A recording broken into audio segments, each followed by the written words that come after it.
Being a Muslim in America is worse than anything else. আমি এ কথাটা এই কারণে বললাম যে যখন থেকে আমরা আমেরিকায় এসেছি তখন থেকেই আমাদের মুসলমানদের উপরে একটা প্রচণ্ডতম অভিযান চলছে। যে কোনোভাবে হোক মুসলমানদেরকে হেনস্থা করে, অভিযুক্ত করে, নাম দিয়ে, ডাক দিয়ে, অসভ্যতামি দিয়ে, অন্যায় দিয়ে আমাদেরকে দাবিয়ে রাখা হয়েছে। সবচেয়ে আশ্চর্যের বিষয় হলো যে বাইরের লোক না যতটা শত্রু, তার থেকে বড় শত্রু হচ্ছে আমাদের ভিতরের আভ্যন্তরীণ শত্রুগুলো, যারা এদেশের ভুল ভ্রান্তি, বিভ্রান্তমূলক প্রোগ্রাম দ্বারা চালিত এবং মুসলমানদের বিরুদ্ধে ক্রমাগত আক্রমণ চালিয়ে যাচ্ছে।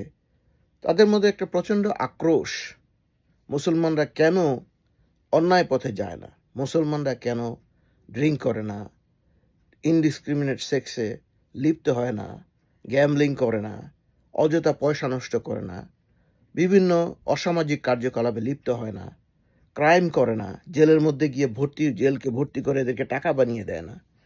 সেই জন্য মুসলমানদের প্রতি তাদের একটা প্রচণ্ড আক্রোশ। এবং আমাদের এই দেশীয় অবাঞ্ছিত অসভ্য লোকগুলি ক্রমাগত মুসলমানদের এগেনিস্টে আক্রমণ চালিয়ে যাচ্ছে। গঙ্গা দিনের মতো এরকম দেশদ্রোহী লোক আমাদের সমাজে এখনো প্রচুর বিদ্যমান। তারা ভারতের পক্ষ হয়ে গান গাইবে, পাশ্চাত্য দুনিয়ার পক্ষ হয়ে তাদের সুখ্যাতিতে প্রশংসা হোক, কিন্তু তারা মুসলমানদের, আমাদের দেশীয় বাংলাদেশিদের কোনো ভালো কিছু খুঁজে পায় না। আমি এই কারণে জিনিসটার অবতারণা করলাম যে আমাদের এই নিম্ন মনোবৃত্তি, অসভ্যতা আমাকে সত্যি ব্যথিত করে।